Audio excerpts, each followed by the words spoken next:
And I see somebody, I can't tell. Okay, we're just going to start from the beginning. And if you do have questions, by all means, let me know. So I really do want to start at the very top because it says it was prepared by the Columbus Realtors, the Columbus Bar Association, and is for the use of their members only. I had a contract this year.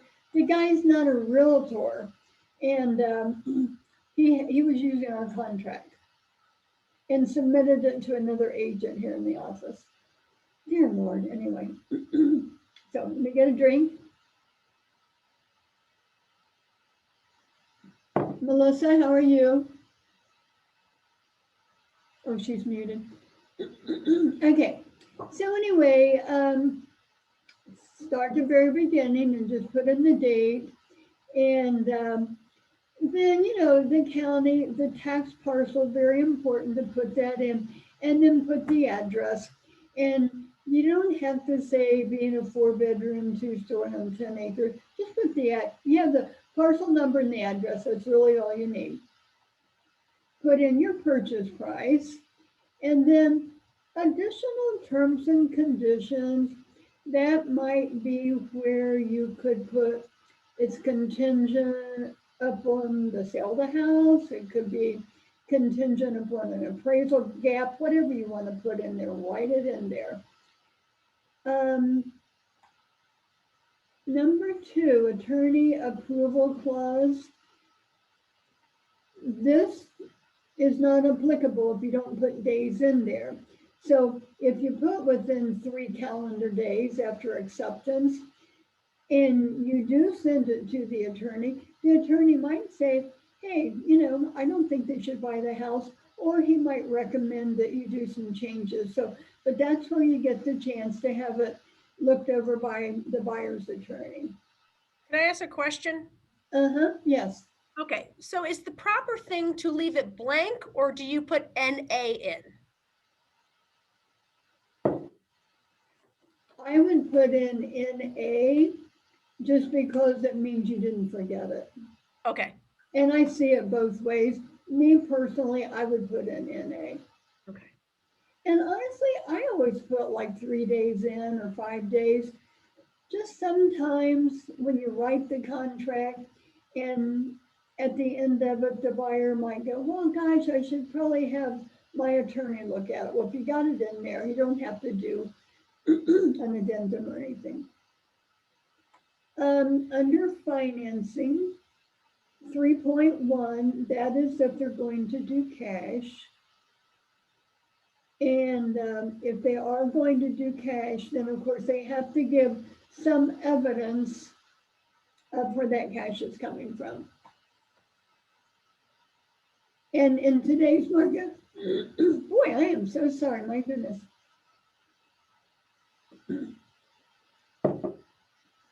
In today's market, you want to just send where the cash is coming from right then and there with your offer. Anything that you can make it stronger is better.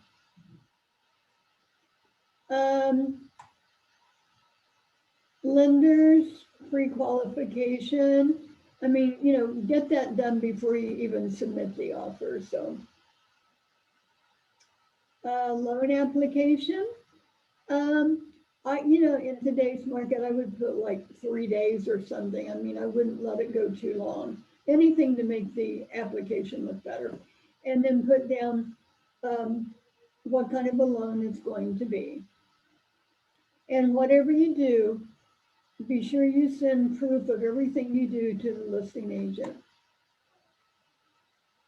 Now, down here in where it says the buyer, it just says, the buyer has to do their part to get all the information to the lender. I think we've all had situations where the buyers drag their feet and then they end up losing out. So, and in big print, failure of the buyer to deliver the lender's written notification within 3 calendar days following buyer's receipt thereof constitutes a waiver of buyer's right to terminate the contract due to the buyer's failure to obtain financing. Now, loan commitment. commitment, if you're going to write a contract today on the 22nd, and you're going to close by say the end of April, I would put in a loan commitment within 25 or 30 days. And, the loan commitment just states that the lender will provide financing for the purchase of the property, subject to conditions and qualifications imposed at the lender's discretion. And usually at that point, they don't have the appraisal done if they're going to have one. So that would be one of their contingencies. Where'd my arrow go? Okay. Appraisal contingency. If the property is appraised or otherwise valued for loan purposes for less than the purchase price stated herein, the buyer shall have the right to terminate the contract by written notice to the seller within 5 calendar days after the buyer receives a copy of the appraisal. The notice shall be signed by the buyer and accompanied with the appraisal or other documentation evidencing the lender's determination of value. Upon delivery, the earnest money deposit shall be returned to the buyer pursuant to paragraph 12. And remember, every time it says the earnest money shall be returned to the buyer, it always says pursuant to paragraph 12.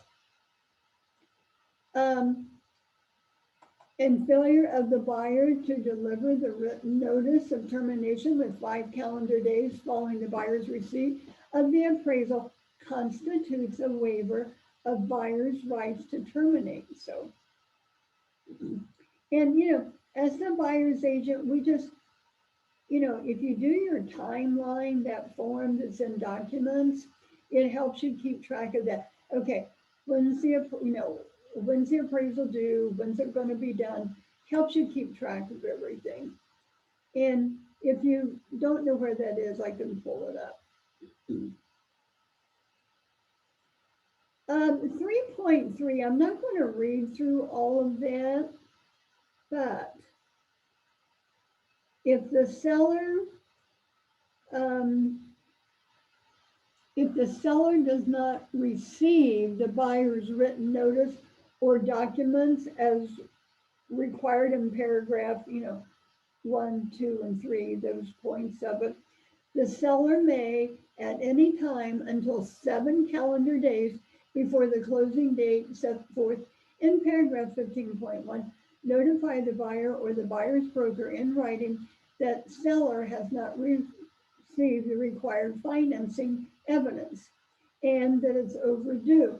Now, you can read through all of this, but in today's market, with there being so many backup contracts, you want to make sure that that evidence is to the seller, because any little thing, if that seller has a better backup offer, he'll kick your buyer to the curb. So,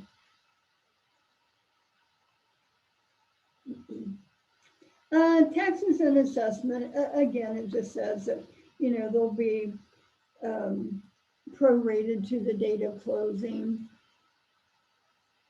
And if there's any assessments that are a lien, agricultural use tax recoupment, again, if you're selling a farm and they've been using that to grow corn or grow cattle or whatever, you have to make sure that the seller pays that recoupment tax and not your buyer. So just kind of keep that in mind if you're selling farm property.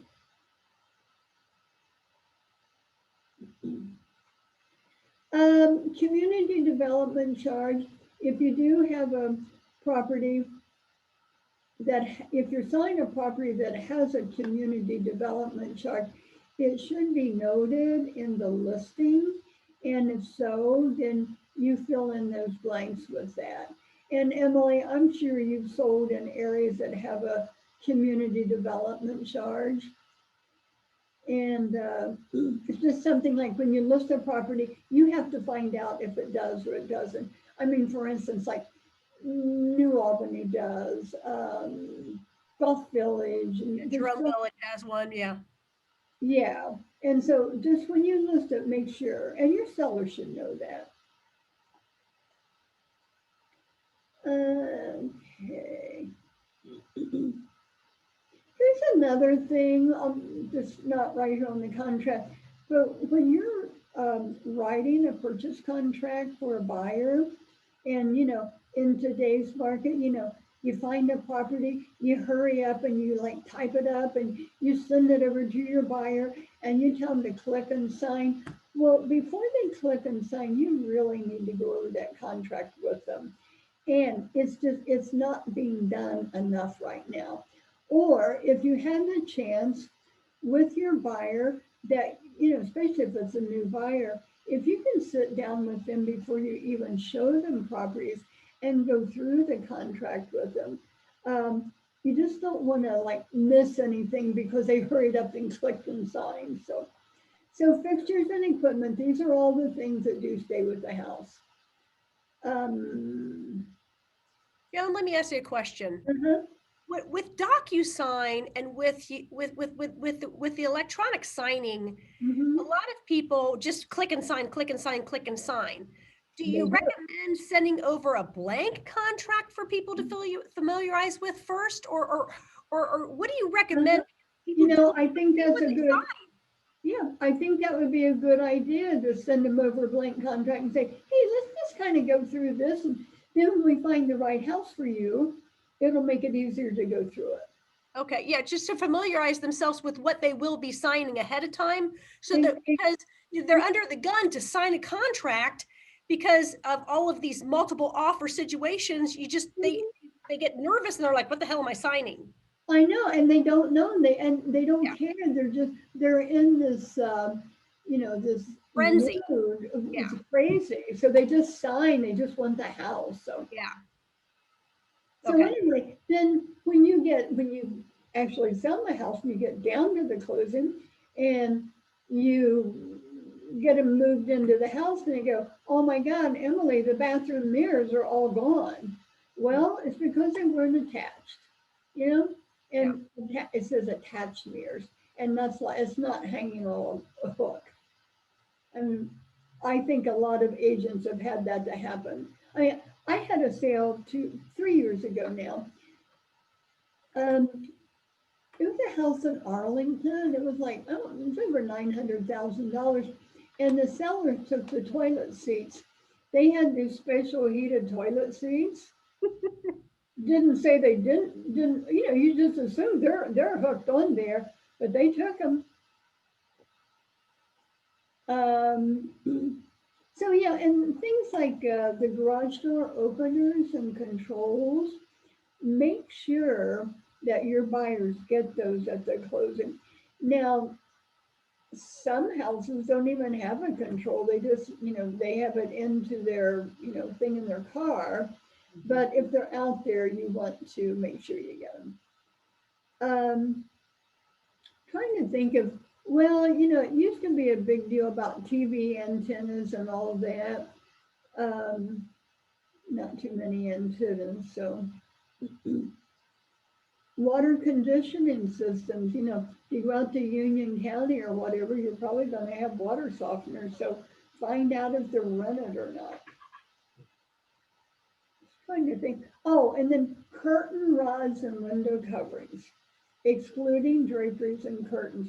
Make sure you go over that with your buyer because maybe they want the curtains in the owner's suite that I don't know, that go with something else in there, whatever. Just make sure your people know, hey, draperies and curtains don't stay. And if you want them, then down there, including the following, you might say draperies in an owner suite.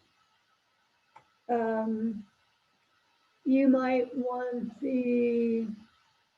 I can't even think of something, but, and make sure with fireplace tools that you're real specific about what stays. Now, the following shall be excluded.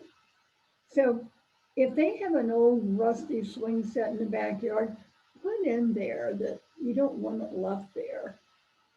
The following leased items shall be excluded. Again, if it's a water softener, it's probably excluded. So maybe, I don't know. And and now, I mean, some people even lease their hot water tanks. So just got to make sure on that. Okay, inspections and tests. Basically, it says that we definitely recommend that they get them done, and it does have to be a licensed home inspector. So if their brother-in-law wants to do it, I mean, I guess he could do it, but you couldn't put it into a form to ask him to fix it because, he's not licensed, so. Not the intention of this provision to permit the buyer to terminate this agreement for cosmetic or non-material conditions. I don't know. It seems like almost any home inspector can find something wrong. So,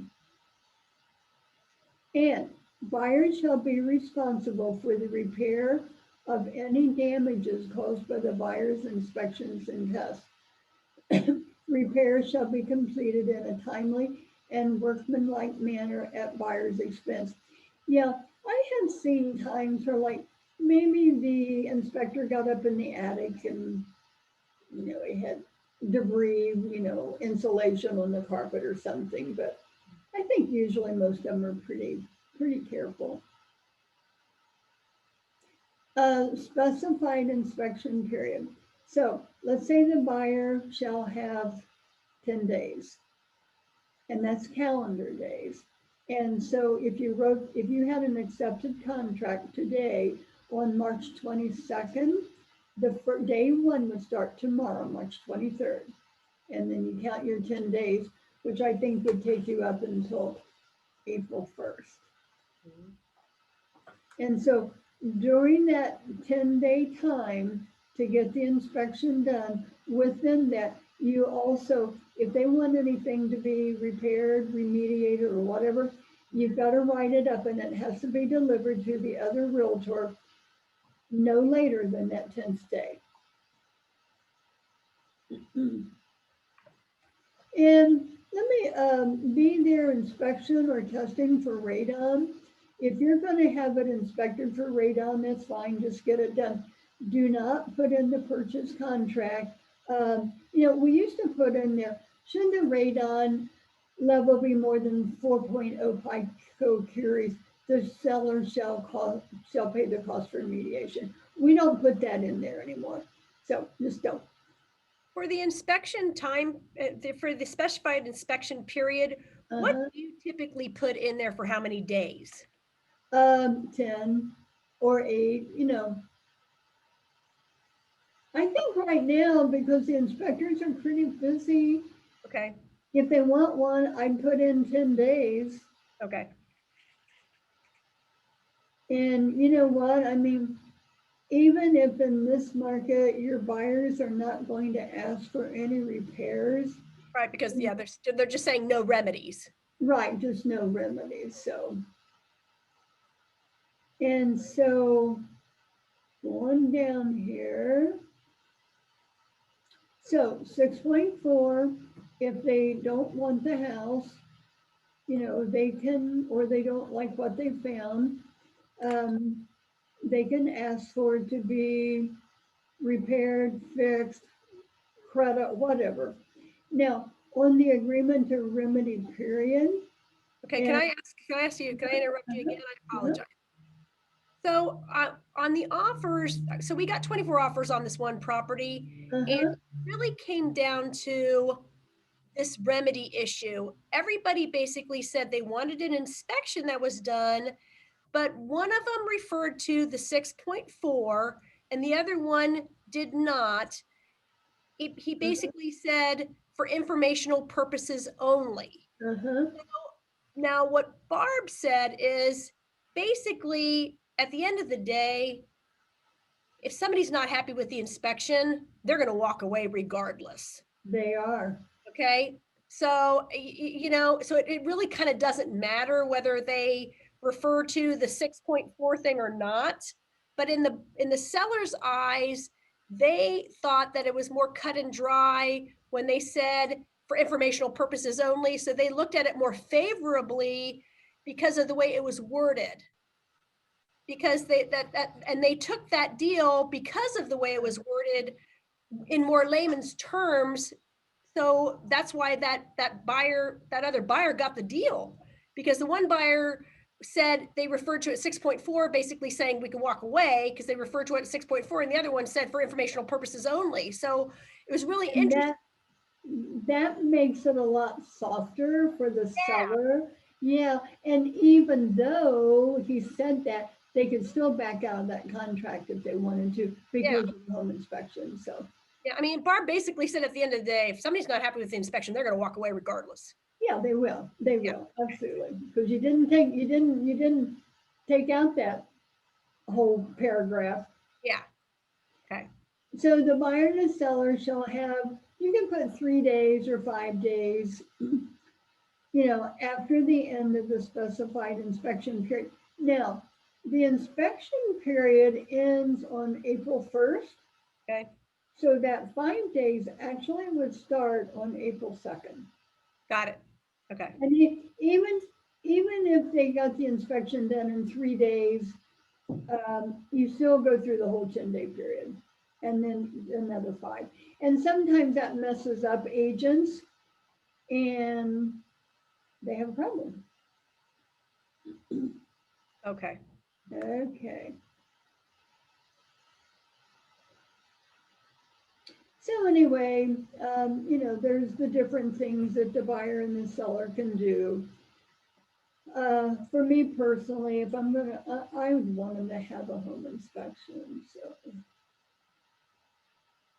okay. Or you could terminate the contract. Now, if you terminate the contract, if you do, because of that home inspection, you need to do termination of contract and a mutual release. Always, always, always a mutual release. Even if they didn't have a deposit, just do a mutual release anyway. And here's the reason why. On the mutual release, it just says the brokerage further specifically releases the seller and buyer from any obligations for commission or other payments in connection with the above described contract. So I just do a mutual release anytime you get out of a contract. Is there a specific form for a notice of termination and mutual release there somewhere? For what? There's a special, okay, never mind. Katie answered that question for me. What is the termination of the contract? Yeah, we do. Okay. Thank you, Katie.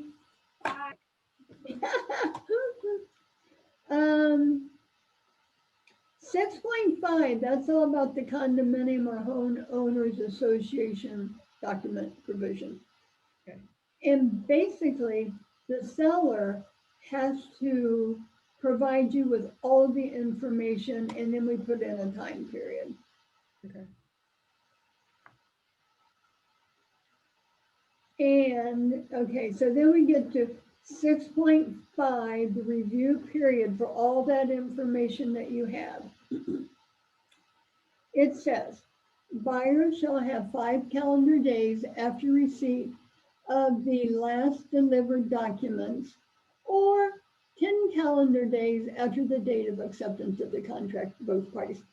So it is up on the listing agent to get you all of that information for your buyer to review. And this 6.5 was a whole new paragraph basically within the past year in our contract. It used to be, was not that comprehensive.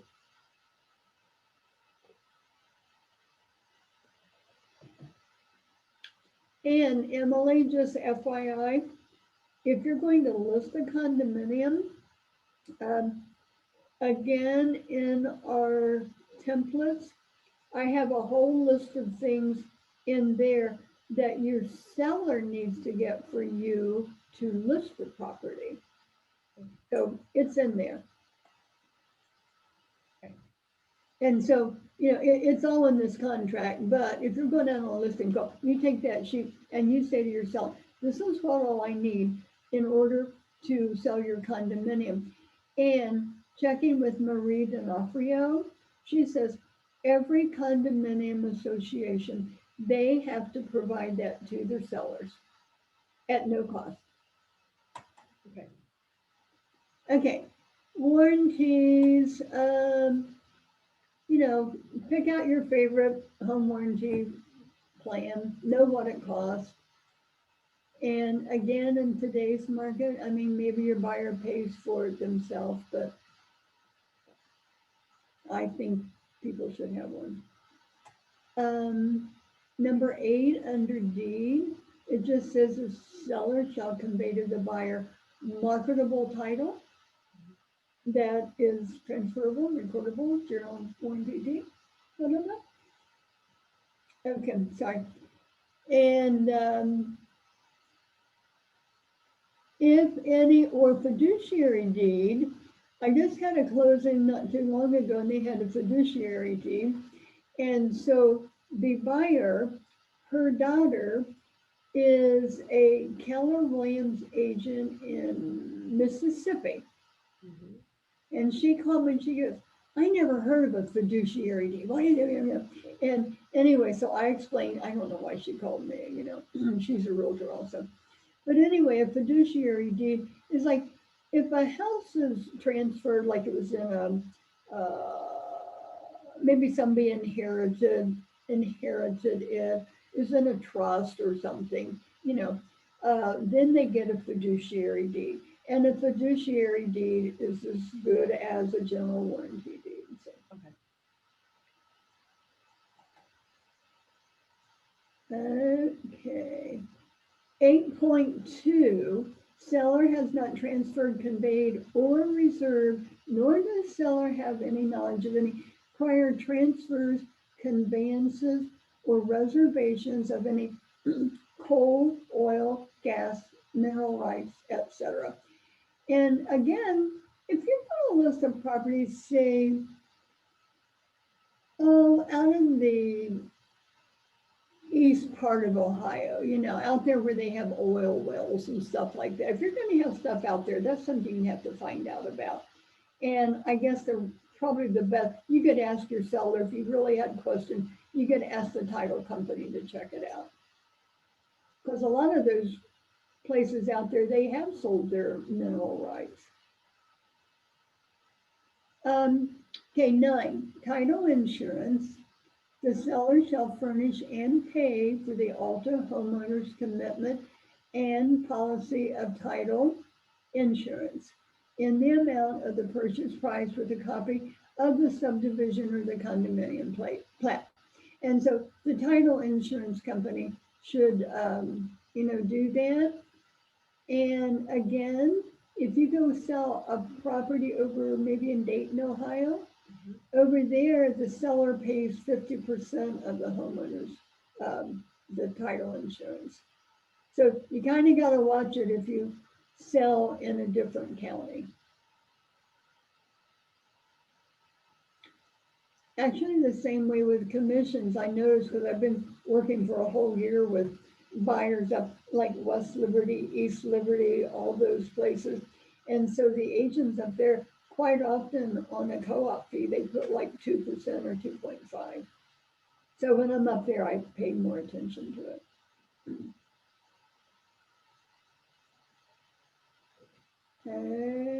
Okay.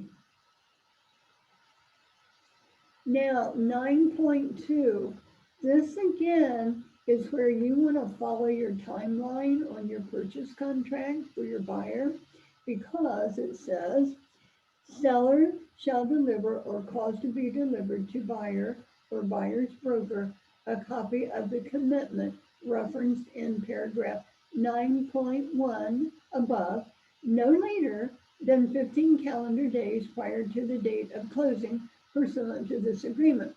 And again, if you have a seller there and he and his agent, they have a better backup contract.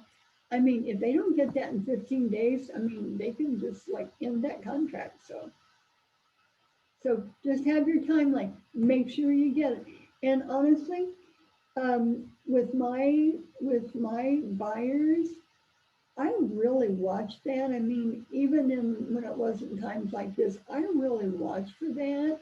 And the title companies, even though they have the contract, you got to make sure that they're doing their job and they get that out to the buyer within the 15 days. And I bet if I took a poll right now of our 280 agents, there'll be a lot of people that don't keep up with that, and they should.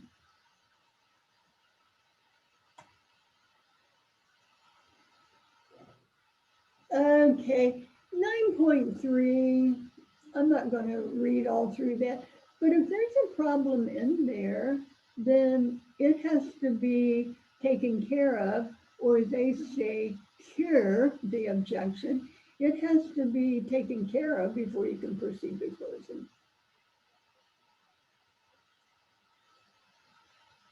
10, utility charges, condominium charges, interest, rentals, and security deposits. So in representing your buyer, you want to make sure that all of these things are paid, credited, whatever. And if you sell like maybe a twin single, a double, or four family or something, make sure those security deposits are credited to the new buyer.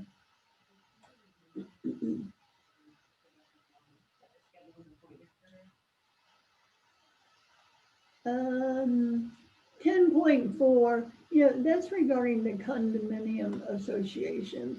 And again, it says the buyer shall pay all initial reserves and or capital contributions that are charged by any owners association, condominium or otherwise. So just got to make sure that's all done. There's a lot to do when we're representing a buyer, not just find them a house. Okay, it's strongly recommended that upon discovery or of damage or destruction of premises, the parties retain legal counsel. That's number one. Now, a house could have a flooded basement, they could have a kitchen fire, they could have had a leak in the roof that caused some damage. So anything like that that happens, the seller has to give notice to the buyer that that happened. And then the buyer can say, hey, you know what? I don't think I want a house that had that much fire in the kitchen. Or they could say, hey, let your insurance company fix it up. We'd like to go ahead and proceed. Just make sure that you find out about it, hopefully. Now, 11.5 says, if buyers discovers the damage or destruction after closing, buyers shall have the right to pursue all legal remedies. Now you're talking about something that happened after the buyer purchased the house, but prior to closing, is that right? That's 11.5, but during that 4 to 6 weeks where you're in contract, Right. So should the seller have a fire, a flood, a leak in the roof, or anything, they should notify the listing agent to notify, the other agent.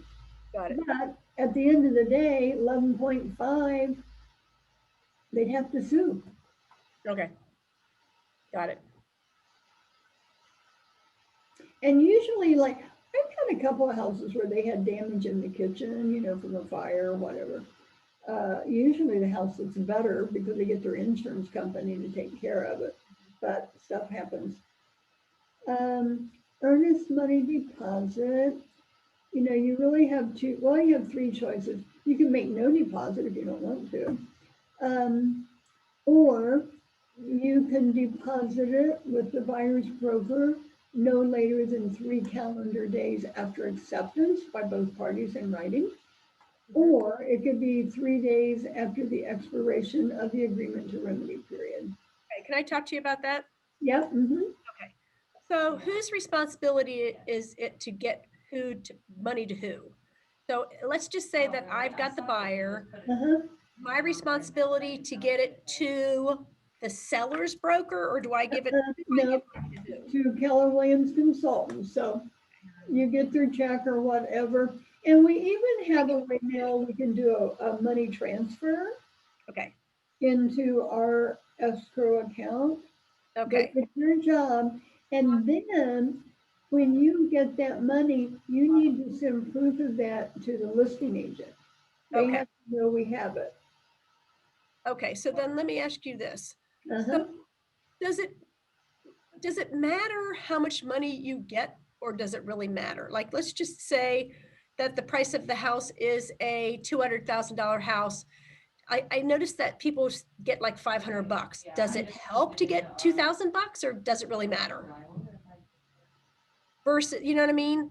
You know, Higher that deposit, does it make a difference, or does it not make a difference in somebody's price? it to me personally, on that house, if I have $2,000 and they don't want the house, they're probably going to get out of it anyway. It just, I think it depends on the agent. Yeah, or just make sure I go to bed earlier every other night of my life. You know what I'm saying? I'm just trying, with today's market, showing it that you're giving a bigger deposit, does it make a difference in the seller's eyes? I think it does, yes. That you're a more serious buyer? So Yeah. I'm just trying to do everything I can to make it look like a better deal. Yeah, I think on that $200,000 house, I probably would go in with $2,000. I'm just trying to think outside the box, I everything. know, no, that's good. No, I think I think in the seller's eyes, it means more if it means more if they put more of a deposit down, yes. Yeah, okay. So what is the general rule of thumb that people get? Let's just say that it's a $200,000 house. What is the average deposit that people get? You know, where are the tiers? You know, usually on a $200,000 house, you probably get $1,000. Okay, and then if it's a $400,000 house, what is it? I don't know, probably 4,000. If it's a $400,000 house, it's what? 4,000. 4,000? Today, yeah, I would do 4,000. Okay, and then if You know, it's I would say this, like 5 years ago, on that $400,000 house, I probably would have done 2,000. okay, that's what I'm trying to get an understanding of is, you know, because I mean, I talk to different people and they say different things. Because I talk to somebody and they say, well, if it's a $200,000 house, $500. If it's a $400,000 house, $1,000. And I'm like, $1,000 is it? To me, I would be very afraid to only get $1,000 deposit. I'd want like $5,000. Yeah, I think today we just have to do more. I mean, I can remember there were years where I put in no earnest money and nobody cared. But today on that $400,000 house, I probably put $4,000 or $5,000. Yeah. Okay, that's what I'm trying. I'm just trying to get a feel for, I mean, technically you don't really have to do a deposit at all, technically, but buyers, sellers, I know I've run into situations where they're like, well, they're not even giving any deposit at all. So I'm just trying to think of what would make sense in the seller's eyes. I think right now, one of the very best things to do is to call that seller's agent and just say, you're preparing an offer and, you just want to find out a few things and ask them if earnest money is really important to them. Okay. Or possession, or, find out as much as you can about the seller's hot button, you might say, so that you can make your contract look really good. Okay. All Not right. a straightforward answer, but it's just we're in different times right now. Okay. And you just do you call up the listing agent and just ask them all these questions? Yes, you do. And if the listing agent just says, I can't tell you that, or will they just say, I can't tell you that? What? Honestly, it depends on the agents. I mean, you'll have agents, number one, that will not return your phone call. Okay. You'll have agents that they really do want to work out what's best for their seller. And so they will talk to you. And when they find out, yeah, you're gonna put down a $5,000 deposit and, possession, your people are really flexible because they're in a rental. I mean, whatever you can find out that would make it easier for that seller to accept your contract will really help you in your offer. I mean, is there anything wrong with saying, hey, my people are really interested in your house, they're a cash buyer? What would make a difference? What would sway your seller to, what's important to your seller that would sway them to take an offer versus another offer? I mean, what would be the right things to say? And, ethically, you know what I'm saying? I don't want to cross that line where they're going to say, you know what I mean? I just don't know the right things to say. I would ask them things like, okay, so I have a cash buyer. So what's important to your seller? I mean, do they want to wait until school's out to move, or what's their situation? Where are they going? What can I do in my offer to make it better for your seller? I would just Okay. ask. Okay. And like I said, some agents right now won't return the phone calls. Okay. And and I always tell people the earnest money shall be deposited in the broker's trust account. I always say it is a non-interest bearing trust account. So sometimes people will know we're making money on. Some agents right now are having the earnest money go to the title company. And I'm still out on that one because if the title company, if they had that earnest money, the broker here, I don't really have control over it. So I'm actually working on that and trying to figure out if I really want that to happen. So anyway.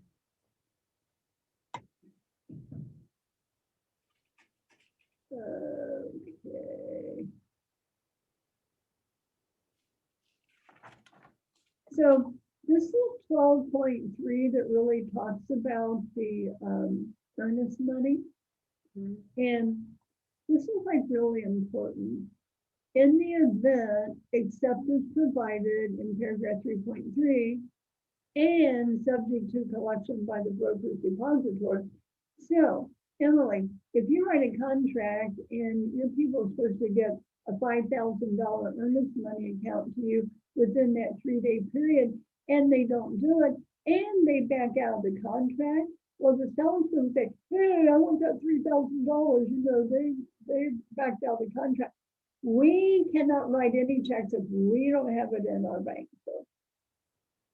So it's just kind of, I guess, an FYI. So here's what happens to the money. The transaction closes and the broker disperses the earnest money. Deposited here under to the buyer or to the closing or escrow agent to be applied to the purchase price. Okay. And sometimes we do that. They will take the earnest money and apply it to the purchase price of the closing. And then what happens is that earnest money then actually is like a credit to us. So it can be done that way.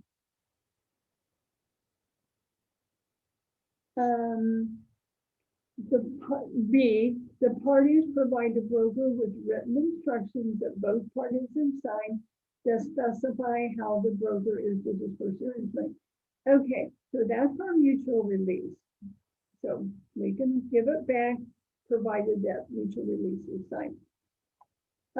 C, the broker receives a copy of a final court order that specifies to whom all earnest money deposited hereunder is to be awarded, and the broker acts pursuant to the court order. So sometimes that happens.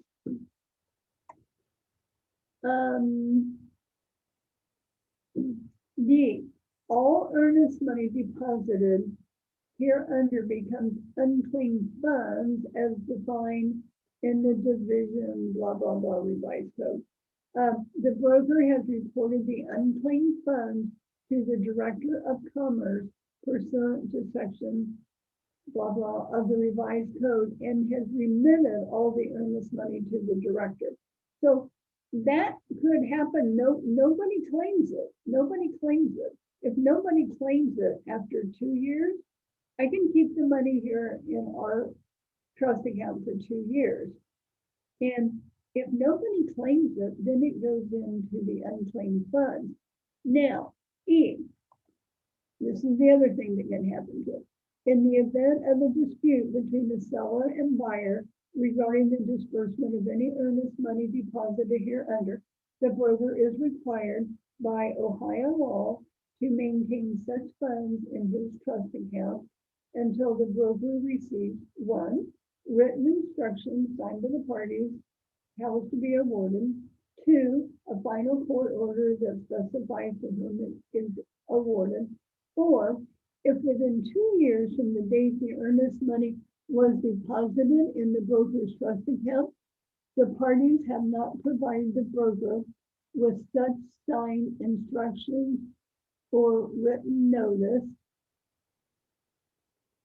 that such legal action to resolve the dispute has been filed, the broker shall return the earnest money to the buyer with no further notice to the seller.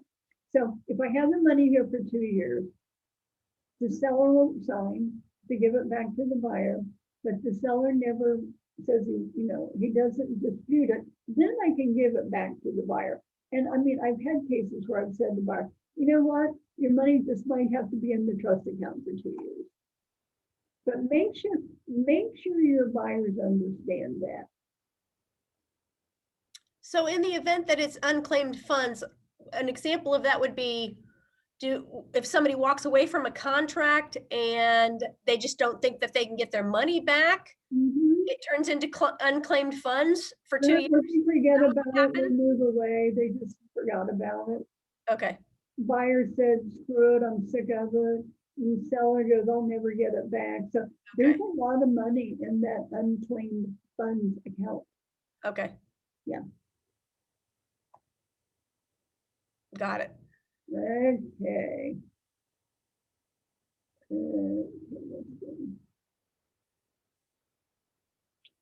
13 additional provisions. I always like to go over this. It just says there are no agreements or representations or written which are not in the contract.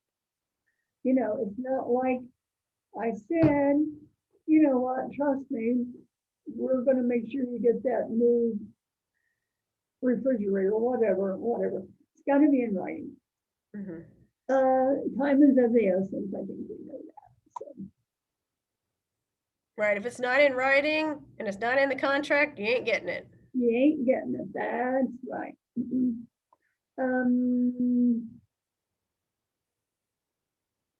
Term definition. Oh, you know what? I do like that because it says the term days means calendar days. All references to dates and times refer to Columbus, Ohio time. So if you're doing a contract with somebody and you live on the West Coast, then we go by Columbus, Ohio time. Signatures.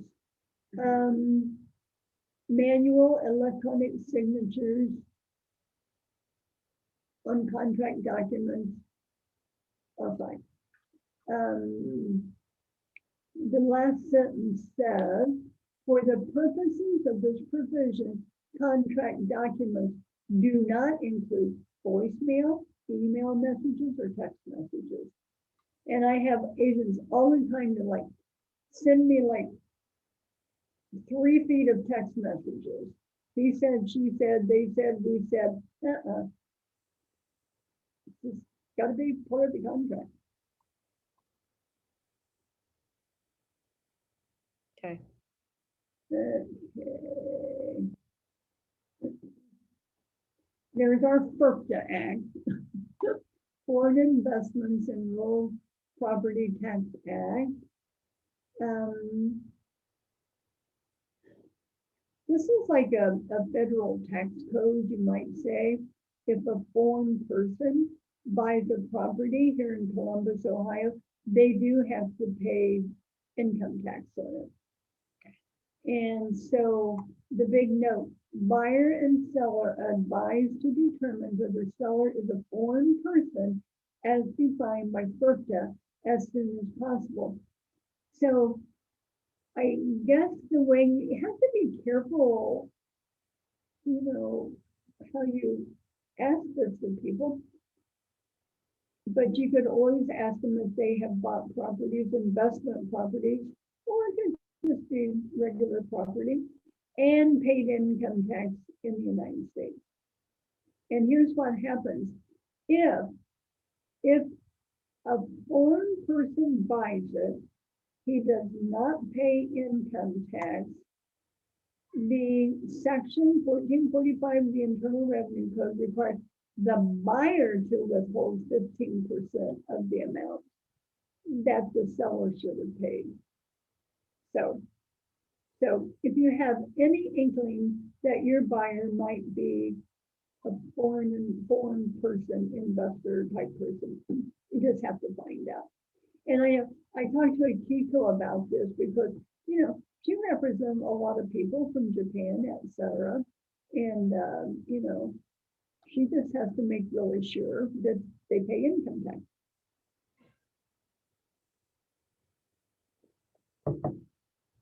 And honestly, I would say that a lot of realtors just gloss over that.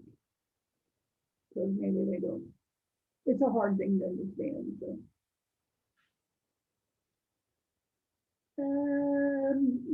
Professional advice and assistance. This just says you and me, we're not the experts in everything. Ohio Fair Housing Law, really, really important about discriminating. And again, this came up even again today about working with buyers and sending a buyer letter to the seller to help get your house accepted. And the stance of the Real Estate Commission, Ohio Association of Realtors, and me and this office, we say do not use seller letters.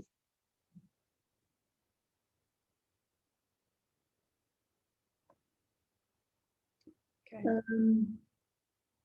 Residential property disclosure form, you like to think they're in MLS with the listing, but sometimes they're not.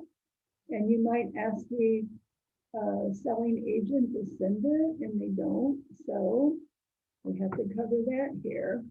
And it says, if such disclosure is required but not provided by the time the buyer enters into the agreement, the buyer may be entitled to rescind this agreement by delivering a document of rescission to the seller or the seller's broker, provided such document of rescission is delivered prior to all three of the following days. This is like a big paragraph to me. The date of closing, 30 days after the seller accepted the buyer's offer, and within 3 business days following the receipt of the buyer or the buyer's broker of the property disclosure form or amendment of that form. Sorry, I got a scam call. So yeah, sometimes it's hard to get it from the listing agent. Ohio Sex Offender Registration and Notification Law. For that, I just tell people, you know, if they want to check out that neighborhood, they can get on the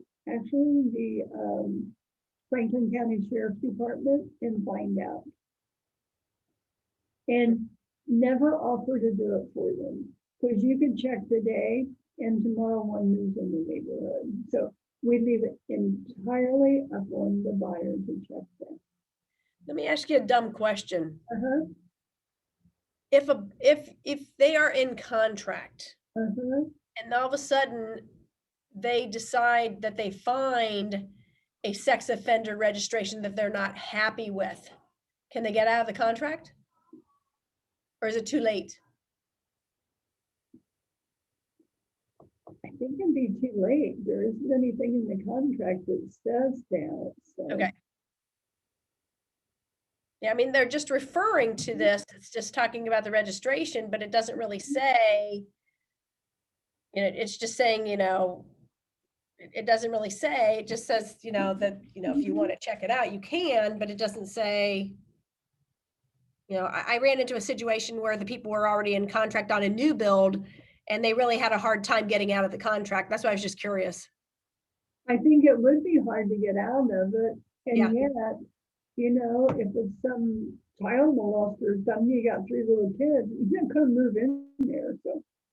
Yeah.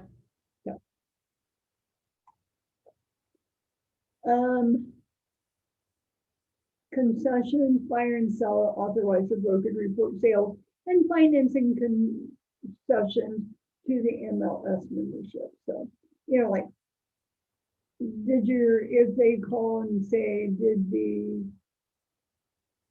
seller pay buyer's closing costs or something, just says, yeah, we can report that. Closing and possession. On this, I would just put, April 30th, Right. 2021 or whatever. Now, would that be an actual date, or can you say 3 days after closing in there? Or is it always an actual? Well, that was just on the closing. Yeah, like, let's just say, see, Right. it says closing in possession. So Okay. let's just say closing is 1 day and possession is 3 days afterwards. How do you Well, write that in? the closing shall be on a certain date. And then down in 15.3. Oh, I see possession. I see. Yeah. Okay. Got it.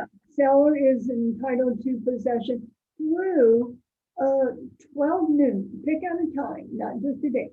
12 noon, 9 a.m. Oh, an actual time. Okay. So you want to be as detailed as possible. Because to the buyer, if they're going to get possession on May 2nd, if they get it on May 2nd to the buyer, they can be there at midnight. Got it. To the seller, they think they can stay there through midnight. Okay. So yeah, always put a time. And then debris and personal property, the seller shall remove all debris and personal property. You know what? I mean, you hope they do. And hopefully when you do the walkthrough, you'll see that most everything is done. Now, if they left something, could you get them to come back? Probably not. So, right. They signed it, but anyway. Okay. And then duration of offer acceptance through 6 p.m. March 23rd. Again, put a time and a date. And then be sure you fill all this out, like the brokerage and license number, and all that stuff. And then on the other side, for the listing agent, go ahead and put all that in. It just makes it easier for everybody if it's there. For instance, when it goes to the title company, they have everything right there. Okay. And I'd say most agents fill it out, a lot of them don't. Receipt of offer. I mean, this is a big bone of contention right now because somebody gets 20 offers and the listing agents are not getting this received. And I mean, I have called before as a broker to ask them to do it. And they were like, no, not doing it. And then if you send it through like .loop, and I just had an agent that called me this morning because she submitted an offer, maybe on that one that went for 435, I can't remember. Her offer was never even opened. So she can tell in .loop if it was open. Mm-hmm. And yet she didn't get it. So let me ask you, let's go back to possession. So let's just say you're working out an offer and you're trying to work out a lease back with somebody. Where would you do a lease back with somebody on something like where would you put a lease back? You know what? On the very first part of the contract additional terms and conditions, I would put post-possession closing document included or something like that. And we have one in Dotlu. Okay, We have, let's see. Yeah, it's in clauses.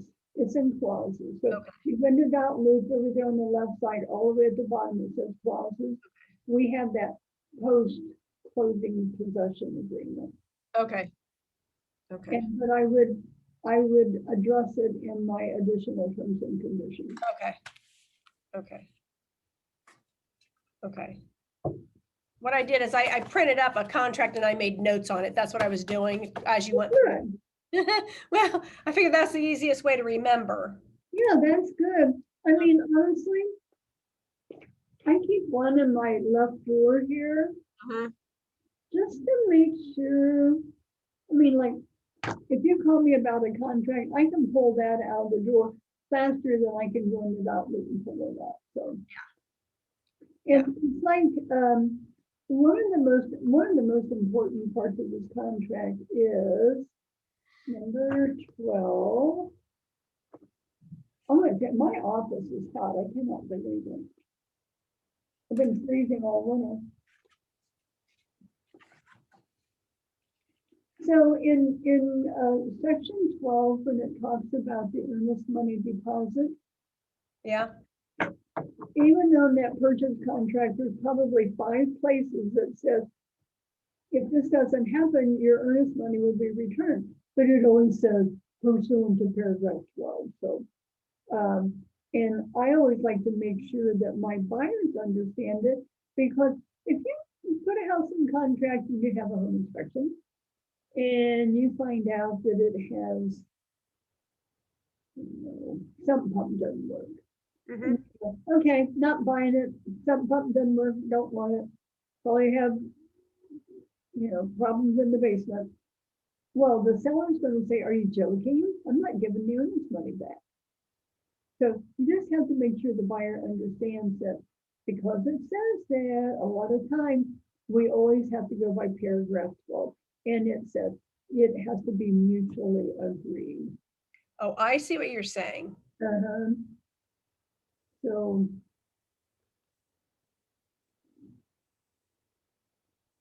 attorney approval clause, the last sentence.